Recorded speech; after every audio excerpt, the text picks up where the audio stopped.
নমস্কার। আজকে আমরা একটা বিষয় নিয়ে কথা বলবো, যেটা নিয়ে কথা বলতে অনেকেই একটু দোনমনা করেন, আর প্রচুর কনফিউশন আমরা দেখি।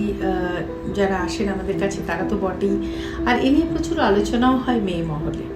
তাই ভাবলাম যে এটা নিয়েও কেন না আমরা একটু কথা বলে নিই সামনাসামনি। ইউরিনারি ট্র্যাক্ট ইনফেকশন এবং ভ্যাজাইনাল ইনফেকশন ঘটনা হচ্ছে, যেহেতু আমাদের দেশে সেক্স এডুকেশন বা anatomy of female genital tract নিয়ে অ্যাওয়ারনেসের চিরকালই খুব অভাব।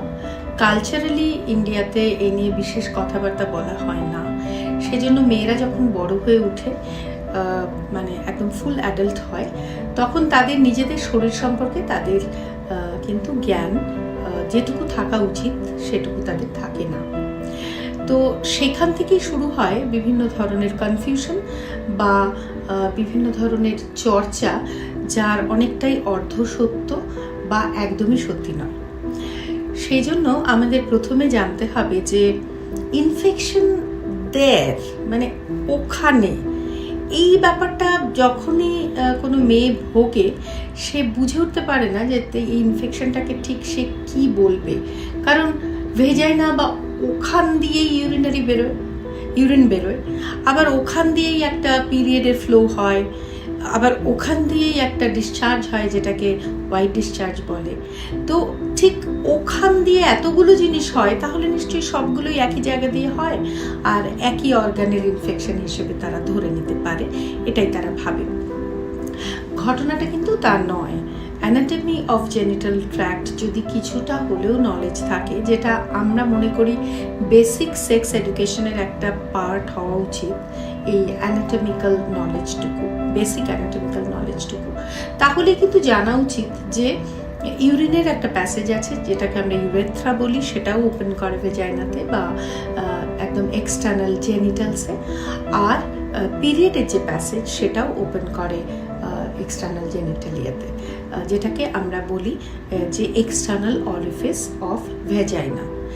তো বাংলায়ও ঠিক যে প্রতিশব্দগুলো আছে সেগুলো ইউজার ফ্রেন্ডলি নয়, যার জন্য বাড়িতেও কমনলি এই ধরনের কোনো বাংলা শব্দের ব্যবহার নেই বললেই চলে।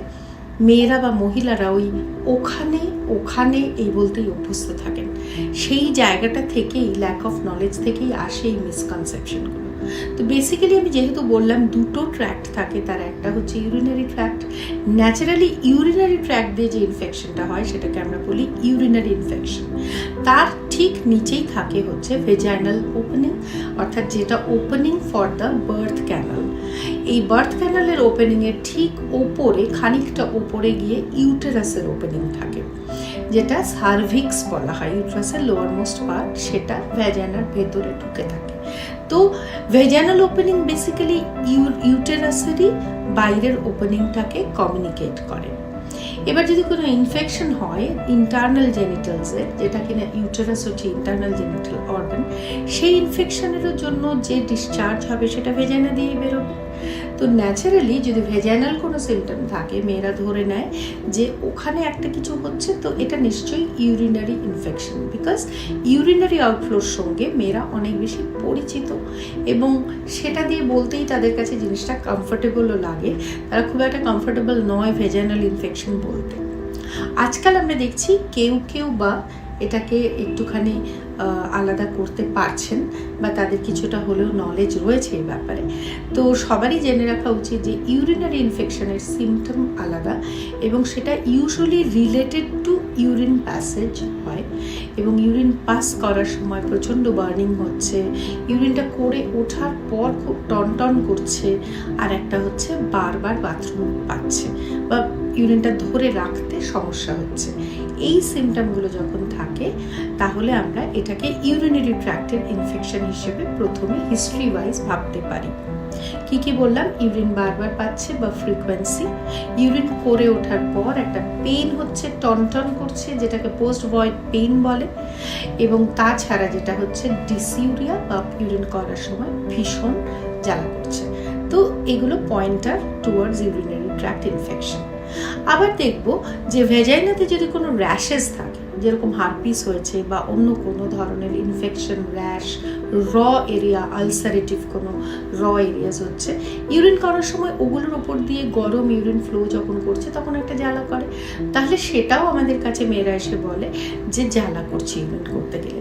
কিন্তু এইখানে এটা রিপোর্ট করা জরুরি যে ভেজাইনাতে তার কোনো র্যাশেস আছে, কোনো চোট আছে, ঘা আছে, আলসার্স বা পুঁজ হচ্ছে, সেটা যদি থাকে তখন গরম ইউরিনটা পাস হচ্ছে বলে তার উপর দিয়ে জ্বালা করছে। So that is not basically urinary infection.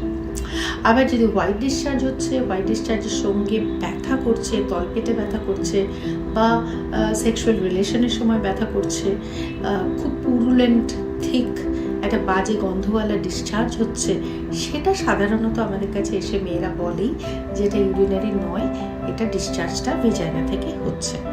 আরেকটা জিনিস বলে রাখি যে হোয়াইট ডিসচার্জ খানিকটা হওয়া মাসের কিছু কিছু সময় খুব আনকমন কিছু নয়, হতেই পারে, কিন্তু এই হোয়াইট ডিসচার্জের ক্যারেক্টারটা সাধারণত thin, whitish, not associated with any pain বা বার্নিং, আর ফাউল স্মেলিংও নয়।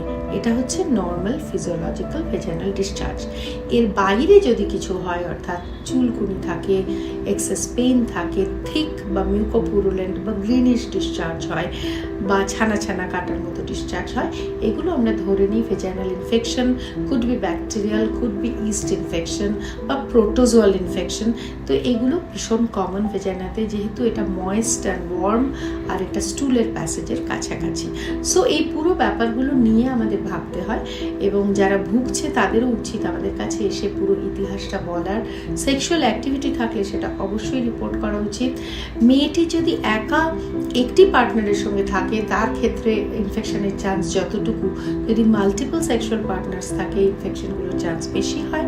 আবার যদি তার পার্টনারের মাল্টিপল সেক্সুয়াল পার্টনার্স থাকে, সেই ব্লাডটাও কিন্তু মেয়েগুলোকে অনেকটা হজম করতে হয়। সেজন্য আমরা পার্টনার ট্রিটমেন্টও দিই। সেক্ষেত্রে আমাদেরও দায়িত্ব থাকে ডাক্তারদের হিস্ট্রিটা ঠিকভাবে এলিসিট করার, আর আপনাদেরও দায়িত্ব থাকে হিস্ট্রিটা ঠিকভাবে দেওয়ার। আজকের জন্য এ পর্যন্তই। ভালো থাকবেন। নমস্কার।